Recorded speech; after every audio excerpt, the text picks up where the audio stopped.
Alors cette cinquième étude du cercle de l'épargne avec Amphidea et avec AG2R La Mondiale Matmut, donc on a posé des questions évidemment centrées sur la réforme des retraites à venir. Ça, c'est un élément donc, qui est capital dans cette enquête. Et on voit que les Français sont favorables donc, à l'engagement de cette réforme, à aller vers plus d'équité, reprendre le slogan du président de la République, 1 euro cotisé donne les mêmes droits. Mais le point donc, intéressant de l'enquête 2019, c'est qu'ils veulent le maintien de particularités, de certaines spécificités sur l'âge de départ à la retraite, sur la prise en compte de la pénibilité, sur la prise en compte du travail de nuit, par exemple. Et donc on voit, donc on veut bien le menu, mais conserver quand même une certaine liberté, donc un petit peu quand même un accès à la carte. Donc ça, c'est un élément essentiel de cette enquête 2019. Après, on a posé des questions sur la dépendance, sujet d'actualité, sujet récurrent, où les pouvoirs publics ont du mal à trouver des solutions. Là, les Français évoluent. Avant, c'était la solidarité. Maintenant, c'est la solidarité, mais pourquoi pas l'assurance ? Et ça, c'est un élément nouveau, ça fait quasiment jeu égal avec la solidarité. En revanche, ils ne veulent pas de récupération sur l'héritage et ils ne veulent pas que ce soit à titre individuel, que les enfants, les petits-enfants financent la dépendance de leur aîné. Donc il y a quand même besoin d'un système organisé, mutualisé. Troisième aspect de cette enquête, c'est sur l'épargne.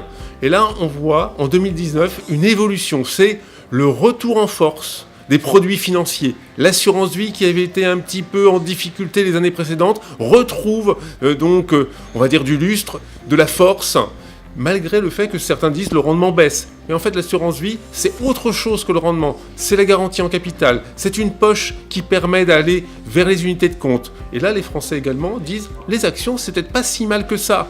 Les actions, donc aujourd'hui, il y a plus de 40% des Français, parmi les épargnants, qui disent il faut y aller.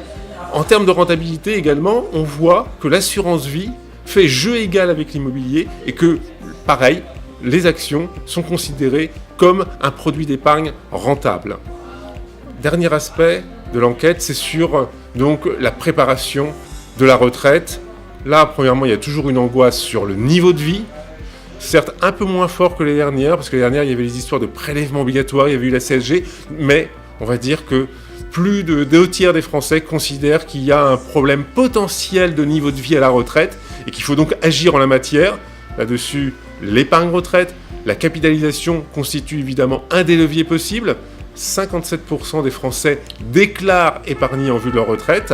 C'est beaucoup plus élevé dans les populations qui peuvent évidemment le faire, les cadres, les travailleurs non salariés, mais on constate que c'est quelque chose d'assez général. Il y a une volonté de compléter ses revenus à la retraite, et donc ça passe par de la capitalisation qui est aujourd'hui acceptée, on va dire, par la quasi-totalité des Français. Le système de retraite donc doit fonctionner sur 2 jambes. La jambe de la répartition, évidemment importante, dominante, mais doit être complétée par donc, la capitalisation, et c'est également un des enseignements de cette enquête 2019. On est en France, la France, on aime bien avoir le régime unique, parce que ça c'est l'égalité, on est très égalitariste, ça date de Tocqueville qui déjà le soulignait, mais on veut évidemment donc conserver certains avantages, droits acquis entre guillemets, et l'enquête évidemment l'indique clairement, c'est le fait qu'on veut donc le maintien des spécificités, donc ça veut dire qu'on est pour le régime unique tout en ayant les régimes spéciaux, c'est évident. Après, on veut en matière d'épargne la sécurité, la liquidité, et puis bon, si on peut avoir le rendement, ce serait pas plus mal. Je dirais que ça fait partie des constantes des Français.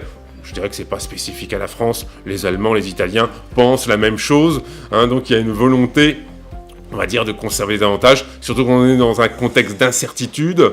Il y a la crainte du futur, et là également, on voit bien que le premier objectif en matière d'épargne, c'est la précaution, c'est la crainte de demain ou du surlendemain.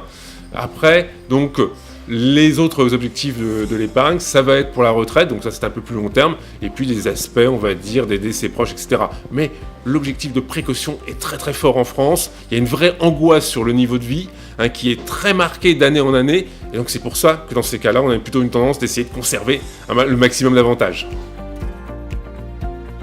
Le système de protection sociale en France, est un des plus importants, voire le plus important au sein de l'Union européenne et au sein de l'OCDE. Un tiers de notre PIB, de la création de richesses, est chaque année redistribué. Ça nous permet d'avoir donc un niveau, un taux d'inégalité relativement faible, un des plus faibles après redistribution. Donc ça, c'est un des atouts majeurs de notre système de protection sociale, mais c'est vrai que cela a derrière des conséquences qui sont beaucoup plus négatives. Premièrement, on n'arrive pas à juguler le chômage, et puis d'autre part, il y a un sentiment d'insatisfaction croissante, et c'est ça qui est assez inquiétant. Les enquêtes du Cercle de l'Épargne, on a vu que d'année en année, le sentiment d'injustice, d'iniquité, d'inefficacité du système de protection sociale augmente. Donc on voit que malgré des sommes de plus en plus importantes, on n'arrive pas justement à faire, on va dire, consensus derrière l'État-providence. Et puis, il y a quelque chose derrière qui, évidemment, est très inquiétant, c'est que si, on va dire, en termes donc réels, après redistribution, il y a une certaine égalité, le rapport est de 1 à 3, en revanche, si on prend les revenus primaires, ça veut dire les revenus qui sont tirés de l'activité professionnelle, là, l'écart est double, 2 fois supérieur. C'est simple, il y a évidemment ceux qui n'ont pas de travail, donc qui ont des revenus très faibles, ou pas du tout de revenus professionnels, et puis il y a évidemment l'éclatement de la hiérarchie de revenus lié à un système qui va faire qu'il y a des exclus du monde professionnel et ceux qui arrivent à se maintenir et qui est créateur d'inégalités. Et là, il y a un problème, on va dire, de cohérence au sein de la société française. Il y a un risque d'éclatement, il y a un risque en fait de chapellisation de la société qui peut remettre en cause à la fois donc l'acceptation de l'impôt, des cotisations sociales et des prestations sociales, parce que certains se disent moi je finance et je ne reçois rien, et d'autres disent je reçois mais c'est pas suffisant pour vivre. Et là on a la problématique qui a été vraiment mis donc à la lumière avec la crise des Gilets jaunes et qui pose un vrai problème, on va dire, d'organisation de la société, à savoir comment on fait pour assurer la cohérence, l'égalité, qui est un des souhaits majeurs en France, tout en faisant que toute la population accepte, on va dire, le système d'État-providence tel qu'on l'a créé depuis 1945.